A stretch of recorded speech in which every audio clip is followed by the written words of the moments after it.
Today, I'm just going to be mentioning about leveraging on your equity. So everybody's happy.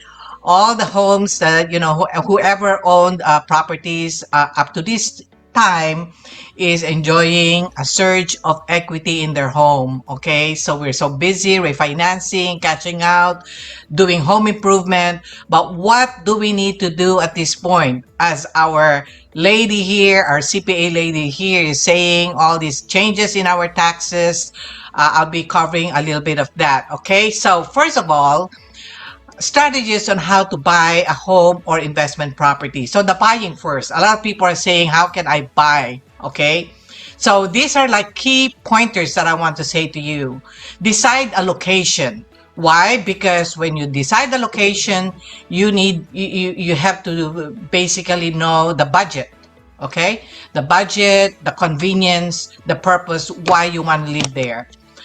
Loan programs offered in the city, county, and state, because they're in different places, they have different loan programs that they offer besides the conventional loan programs. Understanding the loan programs like FHA, CalHFA, reverse mortgage purchase, and grants. We will go over that when I talk to my old-time friend here and lender partner, Oliver Flores. Sources of your down payment.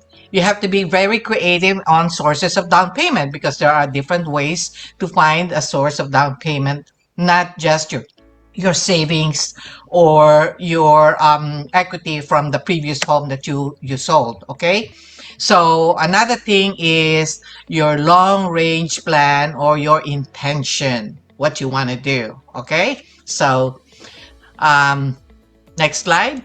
So talking about location, what is important? Schools. For the younger ones, you looking at want to be close to school, you want to be close to family, you need a babysitter, right? You want mom and dad to be close to you want to be close to work, or the affordability. So location is based also on affordability. Can you afford to buy here in the valley, or should you go to a little farther, from North Hill, or a little bit more farther in Santa Clarita, so that you can enjoy a single family home instead of a little condo. So that's another way of thinking, of making a decision on the location. Your ROI, if you are an investor, where can you get an ROI, which is a return of your investment? Some investors out there are thinking of, investing in Tennessee, in Idaho, in Texas or Arizona, but how about the management? So those are things.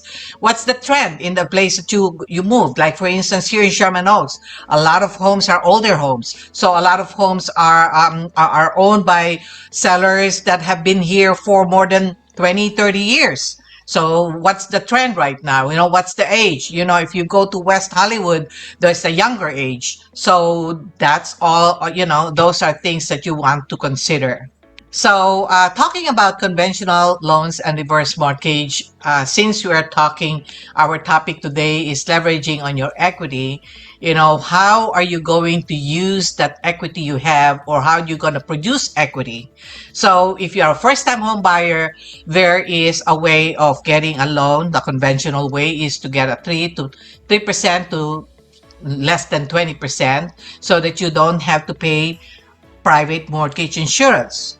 Okay, 20% down, there's no mortgage insurance.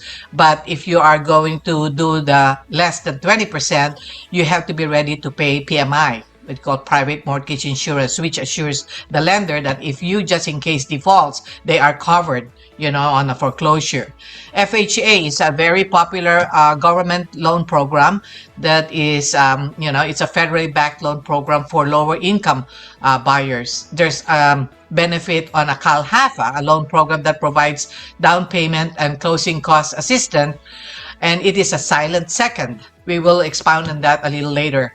Reverse mortgage, HECM, especially for those who are baby boomers or seniors who are 62 and over. You can leverage the fat equity you have right now and utilize reverse mortgage so that you can take out the cash and invest that cash so that you can have a monthly additional cash flow. All right, so no need to make monthly mortgage payments on that HECM. We will expound on that with Oliver. Cash out your paid off home, buy a suitable home, and invest the rest for your cash flow. Sources of down payment. What are your sources of down payment? Gift funds, seller carrybacks. That's, I think, one thing that we have to explore right now in a deeper sense, because sellers are now afraid of paying the capital gains. So you can go to a seller and say, hey, you can be my bank and I will pay you monthly. So whatever they get is what they only have to pay on for taxes. Ask your CPA how that works. But that is a perfect way of doing it. Savings, stocks, pension funds, social security. Remember, so those who are 65 and over, your social security check can be part of your source of income to qualify for your reverse mortgage, right? So proceeds on your 1031 exchange is another way of cashing out or deferring your tax by selling your investment property or anything that you're renting right now, and you can defer that by using the 1031 exchange.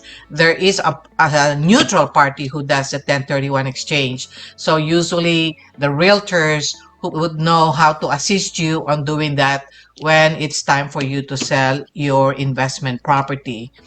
Um, the sale of your home, let's say you're moving from one place to another, that would be a source of down payment for you, where you take whatever equity you make and move it to the next house. So that would be your down payment. So as long as it's not over 500,000, you don't have to pay for the taxes. Again, a CPA would need to be part of your team on planning on doing that, right? So grants and silent seconds, that's the one that you have the GALHAFA, where you have to qualify based on your income, based on the location where you are. So and like I mentioned, Kalhafa is a silent second, where you can get as high as $90,000. Like here in Los Angeles, we have that LIS, where for low income families, where you can qualify and get up to $90,000, to use as your down payment and your closing costs, and you don't need to pay that second until you refinance or you have to sell the house. Okay, so um, selling and leveraging your equity. So there is a Prop 19 that just got approved last year for 55 and over homeowners who sell in California and move anywhere. As long as it's here in California, you can take your property tax that you've been paying for the last maybe 20, 30 years and move that to the new house that you are buying, and you don't have to pay the present property tax of that new house. You can carry on the old property tax that you are paying today, move it to the new house, and this act you can do for 3 times after you turn 55 years old. Okay. The 1031 exchange is actually for equities on properties that you have rented. So let's say you have lived from one house to another and to another, which I do have a client like that, where they moved from one house to another and they were just renting their home, the first home and the second home. So you can actually do a 1031 exchange on that and defer the capital gains, using 1031 exchange, or the what you call the structured modified sale, or the installment sale, or you can defer your capital gains tax. The modified installment sale deference, it allows you to defer your capital gains without purchasing another house or another replacement house and reinvesting on other assets instead, or the seller carry back, which is a win-win situation for both buyer and seller. Okay, so more information on that, more more details on that, of course, you can always call me, because this is just basically an overview of what I can share with you today. And meanwhile, I would like to highlight certain things that me and Oliver, my lender partner here for over 10 years, to expound on certain loan programs for first time home buyers and also for retirees or those who are 62 and over.